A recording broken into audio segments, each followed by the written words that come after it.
Hi everyone. Today I'm going to record the 22nd chapter of my novel Farishta. So let's begin. I'm giving a little smile by because I'm always serious. So let's start. I was drowned in deep thoughts and strolling in that cave-like garden. This was the best time to kill time. This was the best way to kill time. That blue van did many trips and there were few people left in the garden and in the hall. I heard some loud voice and I came out from deep thoughts. Someone was saying, "Come everyone, the van is leaving. This will be the last trip." I started walking hurriedly towards the van.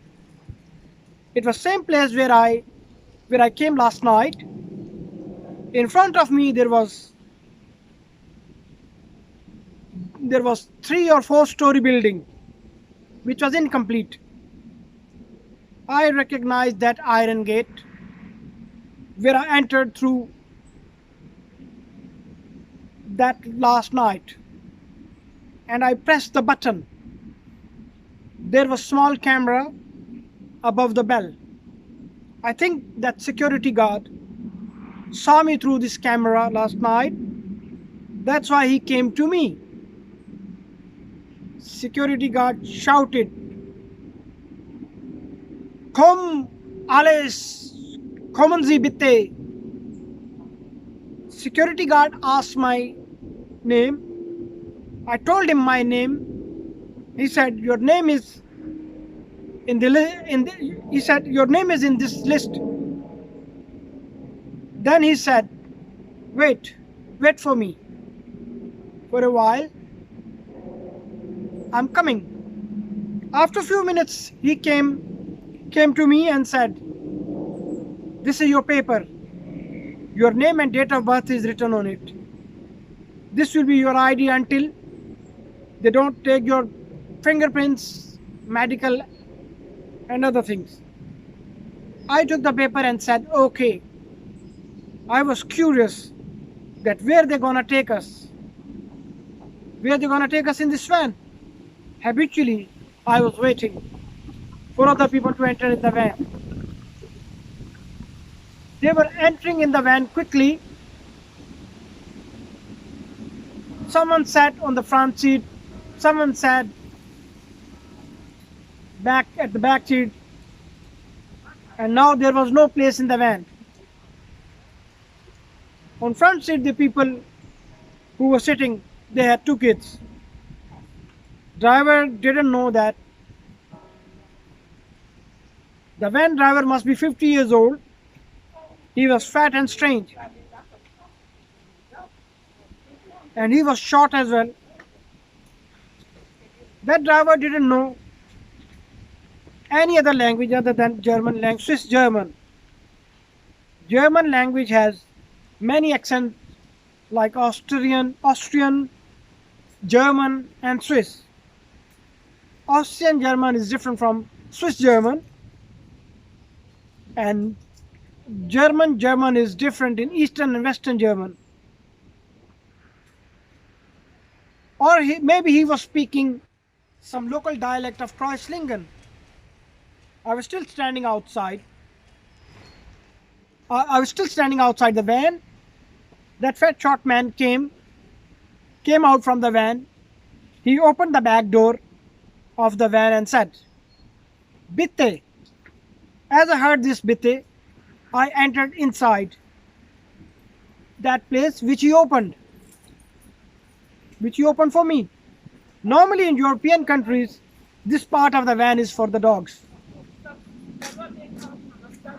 and to carry the pets.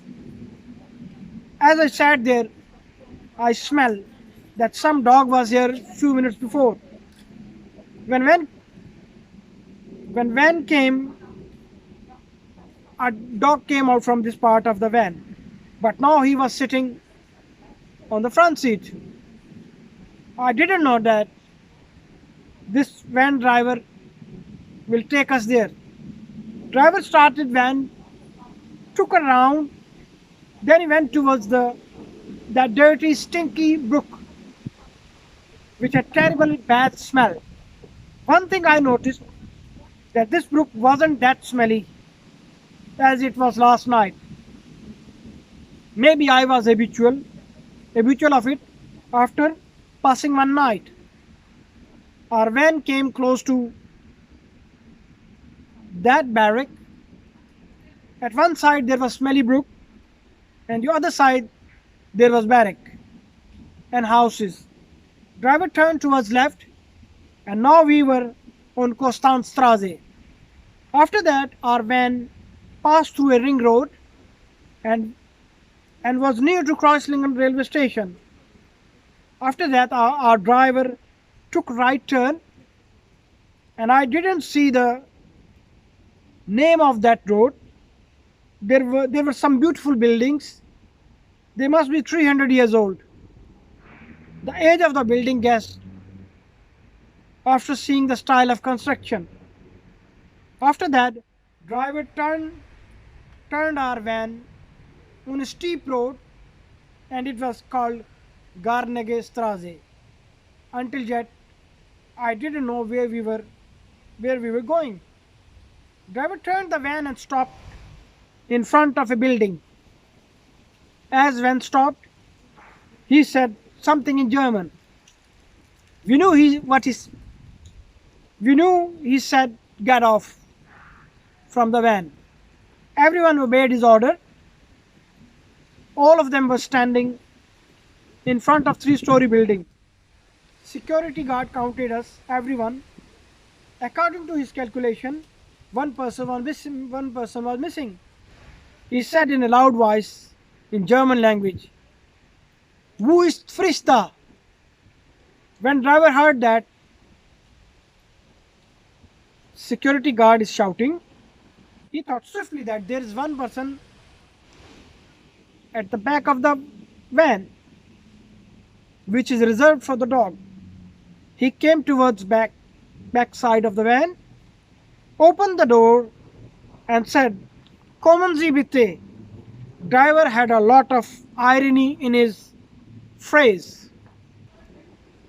Now everyone was inside that building except me. Security guard looked at me and said, "Kommen Sie bitte." Until now I knew what the meaning of this phrase was. I started walking behind him. As I entered in the building, the guard locked the door. It was a small corridor. First of all, security guard showed me the board which had written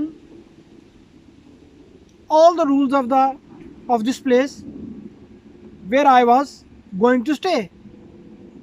He explained me in broken English that I have to follow the instructions, the rules of this house.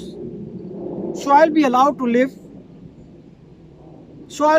live here. Otherwise, I will have to go to jail. I read rules and regulations of the house, which were in English as well. When I read them, security guard gave me my ID paper, and after reading my name and nationality, he gave me a paper which was written in Urdu, and all rules were written in Urdu. I read everything in English, but I had a quick glance in Urdu as well. After this security guard called all of us one by one. Then he called my name, and I went to see him. He gave me 2 bed sheets, 1 blanket, 1 pillow, 1 pillow cover, toothpaste, toothbrush, and small bar of soap. While he was giving these things, he was indicating that when we will leave this house, we will have to give all these things to them back. Then he said, wait for me." All of us were waiting for him in the corridor. I was trying to read notice board in corridor, which was in German language. and I didn't know what was written on it. The person who asked us to wait for him, he came and said, "Follow me." He took us on the second floor because the, there two other guys were with me as well. Then he accompanied me to my room and showed me my bed and said, "This is your bed. You will sleep here, and here is your ID. You keep it with you. I will come again at 10 o'clock just to check that your ID is attached with your bed or not." The room where he left me was small room. There were four beds with each wall, and eight beds were in the middle. All of them were two-story beds. So like this, in this small room, there were eight beds on the lower level and eight beds on the upper level. So there was one small window in the room which was open towards corridor. Since I came here, I was wearing same jeans and t-shirt which I wore in Arezzo when I left. I started journey on Saturday. I started journey on Saturday morning, and today was Sunday evening. But I was feeling like that it has been ages that I'm here.